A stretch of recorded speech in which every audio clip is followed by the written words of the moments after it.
since we're on the conversation of how they stack up, right? The Lakers, I think when you look at the rest of the Western Conference title picture, there's obviously Denver, there's Phoenix, there's Golden State, if you want to throw them in there. Some people will bring in the Clippers, although I'm not necessarily there anymore just because of health and everything else. I mean, to be fair, fully healthy, that is a really, really fun and interesting team that could potentially win a title, but we just haven't seen it ever. Yeah. So I can't put them in the conversation. I feel like it starts with Denver, though, and sort of to bring up the start of our conversation about the Lakers' size. I think that was a big issue they wanted to sort of address. Yes, they were big last year, but now they're bigger. And maybe there's that opportunity of, okay, this we like our matchup against Denver, maybe even 5% more, whatever percentage that is. How do you think this team stacks up against Denver, who is the defending champs, has lost a little bit of depth? You guys, like we mentioned, are probably one of the more deeper teams in the league. Where do you see them stacking up against Denver? Yeah, so this, I don't like to say this because it just doesn't sound, good. But like those games were close. I mean, it's not fair. You know what I mean? It was a sweep, but it just comes off wrong from a person covering the Lakers saying, "Oh yeah, but it was a close sweep." Like I don't want to hear that on the other side either. But if you dive into those games, and I think the big thing that happened was obviously Jaron Vanderbilt couldn't shoot, Dennis Schroeder, all those guys who had trouble. But to me, it was D'Angelo Russell was kind of the X factor there, right? They were able to not guard him, and I think that made life really tough on both LeBron and AD as well, because he's one of your better shooters, and they took him out of the series, and he's talked about this a ton, and I think D'Angelo kind of represents the whole team's mindset really in terms of they physically outmatched us and their continuity beat us, right? Those two things really killed them. And you talk to anyone on the team, what was Denver's advantage? Their continuity, right? When they get into their fourth and fifth progressions, they've run those actions thousands of times, right? They know what the read is before you even make the defense rotation. It's like a well-oiled machine. It's like 100%. You're playing against AI, essentially, right? Yeah, their DHOs, their rip actions, like that stuff, like it's very tough to cover to where you on the other side also need to have defended that action thousands of times, right? To know, okay, where is he going on this play? And I think that's something that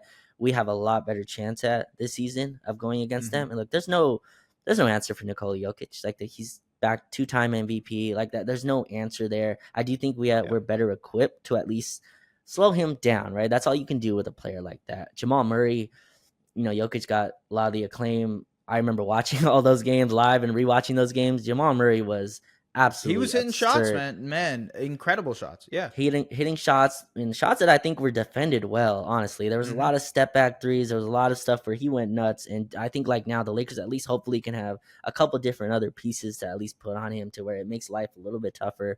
You're never gonna stop that duo, and I think losing Bruce Brown is a huge kind of loss for them. Obviously, he went to Indiana. They're hoping for their rookies to step up as well.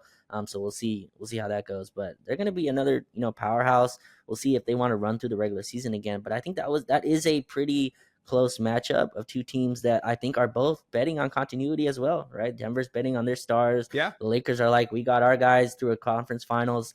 And a lot of words back and forth between the teams, which is nice and fun. And Mike Malone shooting his little shots here and there. I like it. It doesn't need to be a friendly matchup at all. We'll be there on ring night.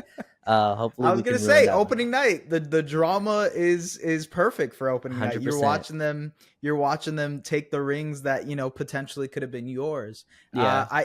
I think like when it comes to that Denver series, I was really looking forward to a potential, because it was close there, of a Denver-Boston series just to see how they matched up against them, because they had the size necessary compared to Miami, who had Bam Adebayo. You think about Boston, they could throw out Al Horford. You have Robert Williams as a weak side guy, right? They had the size potentially. Grant Williams has always, for some reason, been a good Jokic defender. And I'm wondering if maybe the Lakers can sort of take that science and apply it to what Denver was. Whereas, hey, we can it won't work well, but let's throw Jackson Hayes as our primary on Nikola Jokic, and let's have Anthony Davis be the health off of it. Yeah. Okay. Let's try the Rui Hachimura thing, but maybe we're a little bit more adept on the perimeter at the point of attack to be able to clean up those rotations. Like this is the kind of game you have to play with yourself to not only sell yourself on the idea of, hey, we can beat this team in any given series, but like we're also more equipped to do that this year. Do you think that is true? Do you think that looking at it, they are better equipped this season than they were, 5 months ago to potentially beat this team? I definitely do. And I'm going to throw another guy into this. And Mike Malone laughed off the Rui Hachimura adjustment in game one. Right? He's like, oh, that was an amazing adjustment, kind of being just laughing about it. But I do think like the way to beat Denver is like Jokic, you're not going to stop him and you can't double him, right? That's like the two sins. You double Jokic, you're dead. And they do a great job ducking guys in with Aaron Gordon. Aaron Gordon killed us as well. He was able to duck in on like Dennis Schroeder or D'Angelo Russell. And he'll probably do similar things to Gabe Vincent and things like that. But I think like you need to be able to make their guys play 2-on-2. Like you need to at least keep that like Jokic Murray in like a 2-on-2 place where you're not giving up wide open shots to the shooters. And number two, Austin Reeves is in a totally different role than he was like last year. Like last year, I think he was still trying to come up, and he had a great series against Denver. I think he averaged like 18 a game in that series. But moving him to now more of an on-ball threat, it just puts another guy where you have to throw a real defender at, and kind of takes a little bit more of the pressure off of LeBron and AD. I think AD had like 40 in game one, right? And then they were able to really just collapse on him, and he struggled offensively through the rest of that series. Like he was not good enough, in my opinion. But I also thought like the Lakers ran out of gas. We talked about how they were playing playoff games in February, and I think we have a season now where they can at least. Denver didn't even try the last month, right? Almost to the point where Jokic lost the MVP to Embiid because like they were just not engaged. And I think the Lakers have a chance to do that. They built a deep team that should be able to really stack up wins as in the regular season, and then give yourself a little bit of this area to where you can rest your guys down the stretch, where you don't have to be full board, where you don't have to play LeBron 48 minutes in a game in the end of February because you're 8 games back of the play-in, right? Like that stuff really adds up when you get into higher and higher levels of basketball. The details matter. The intricate details really come into play. And Denver having the legs when we didn't, like that's a huge matchup, especially like a late fourth quarter.